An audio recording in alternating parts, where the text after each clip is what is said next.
আসসালামু আলাইকুম ওয়া রাহমাতুল্লাহি ওয়া বারাকাতুহু। আপনারা সবাই কেমন আছেন? আলহামদুলিল্লাহ, আল্লাহর রহমতে আপনাদের দোয়ায় আমি ভালো আছি। রমজান মাসে একটা জিনিস আমার মাথায় আসলো, অনেকেরই আসছে, হয়তো আপনারা অনেকে প্রকাশ করেন নাই, কিন্তু আমার একটা জিনিস মাথায় আসে। বাংলাদেশে 90% 91% মুসলমান। সেই দৃষ্টিকোণ থেকে চিন্তা ভাবনা করলে দেখা যায় যে 91% ফ্যাক্টরির মালিক বা দোকানদার সবই তো মুসলমান, তাই না?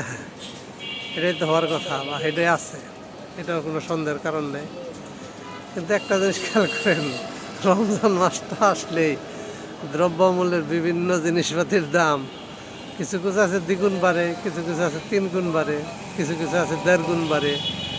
তাহলে এই যে 90% মুসলমানের দেশ আমাদের, এখন আপনার এই বিষয়ে মতামতটা কি একটু জানাবেন যে আসলে 90% নামে মুসলমান হয়ে কী লাভ হবে যদি 10টা টাকা লোভটা সামলাতে পারি।